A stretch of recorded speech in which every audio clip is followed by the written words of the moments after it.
The silence in the Galactic Evaluation Hall was sharper than any insult. Hundreds of alien instructors sat on elevated platforms, their eyes glowing, shifting colors, or narrowing with clear disdain. Holographic symbols floated in the air, displaying scores, rankings, and genetic compatibility charts. At the very bottom of every list was one name, blinking in dull red. Elias Cade. Species, human. Compatibility, 0. Cognitive index, substandard. Energy resonance, none detected. Elias stood alone at the center of the chamber, his hands clenched at his sides. He was smaller than most students. No glowing veins, no bioluminescent skin, no telepathic aura, just a thin human boy in a plain academy uniform that looked embarrassingly outdated compared to the adaptive armor worn by others. A tall alien evaluator stepped forward. Its elongated face twisted into what humans would recognize as a smirk. "Your son has failed every test," it announced, its voice amplified and echoing. "Strength, intelligence, psionic control, genetic legacy. He does not belong here." Murmurs rippled through the chamber. Tentacled students clicked mockingly. Insectoid cadets vibrated their wings in laughter. Even some humans seated far back avoided looking at Elias. At the rear of the hall stood Dr. Mara Cade, Elias's mother, a human scientist invited to the academy for her work on ancient civilizations. Her back was straight, her face calm, but her hands trembled. "He tried," she said quietly. The alien evaluator turned its many eyes toward her. "Trying is irrelevant. This academy exists to prepare future defenders of the galaxy.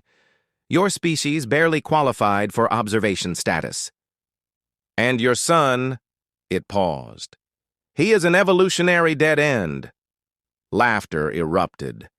Elias felt heat rush to his face. He had studied harder than anyone. He had memorized alien equations his brain barely understood.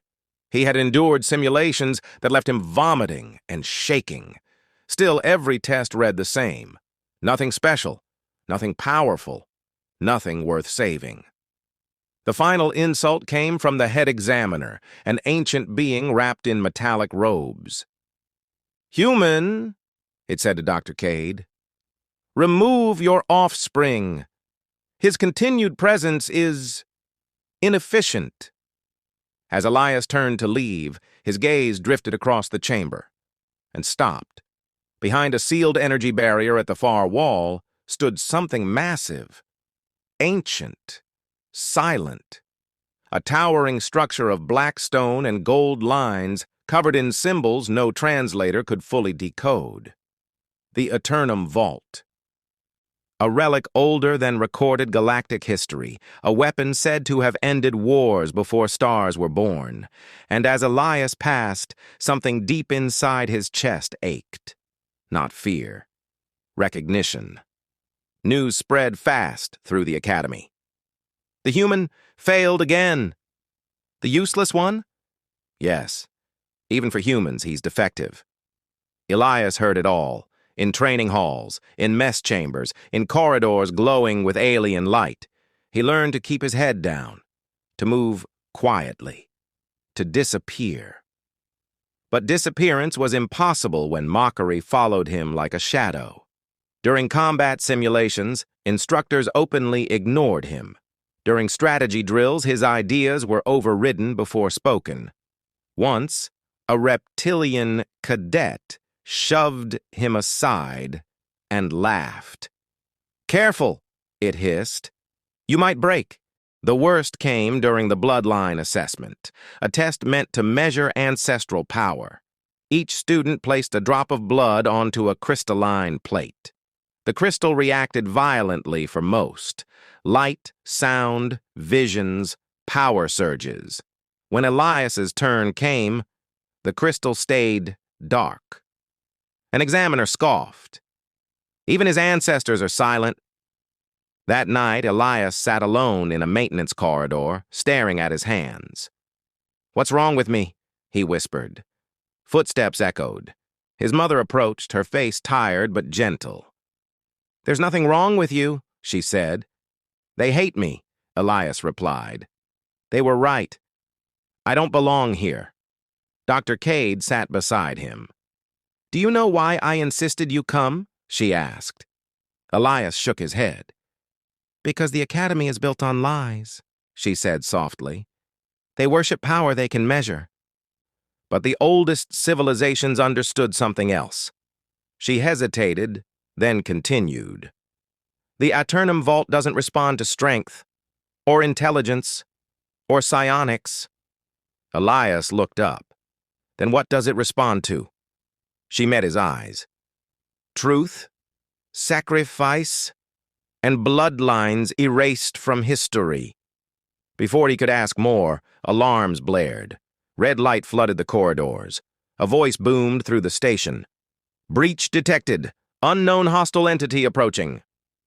Stars outside the Academy began to go dark.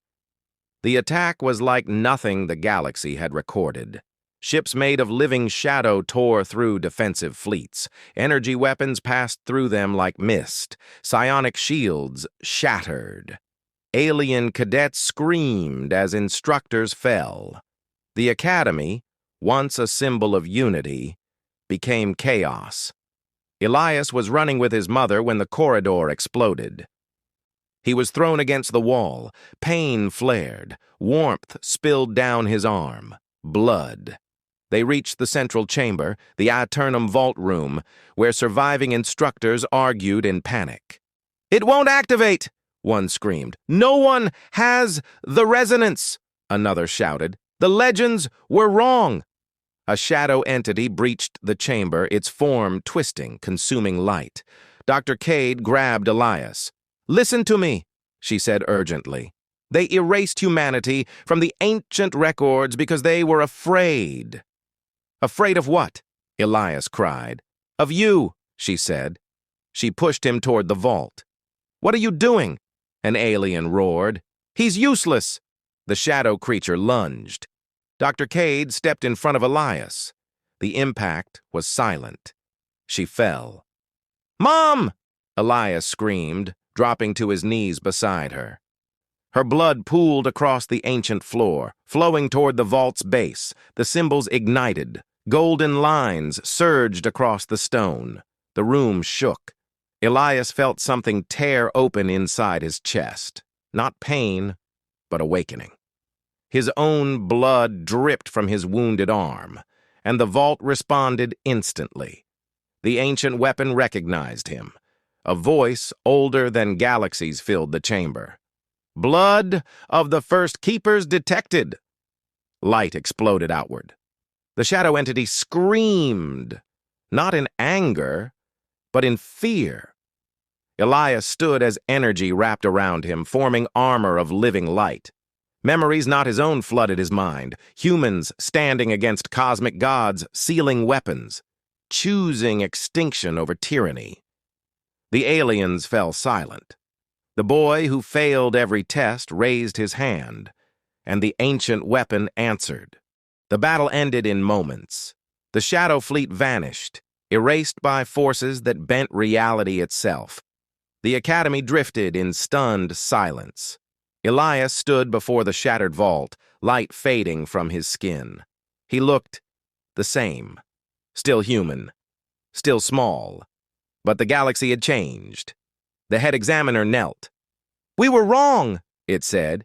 "Humanity was never weak. You chose to forget your power." Elias looked at his mother's body, then back at them.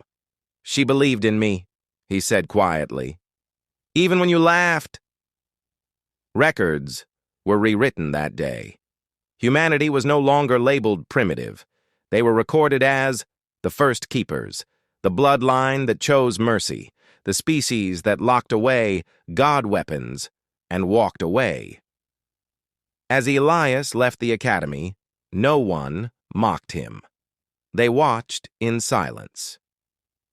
Because the boy who failed every test had proven something the galaxy would never forget. Some power cannot be measured until it's too late.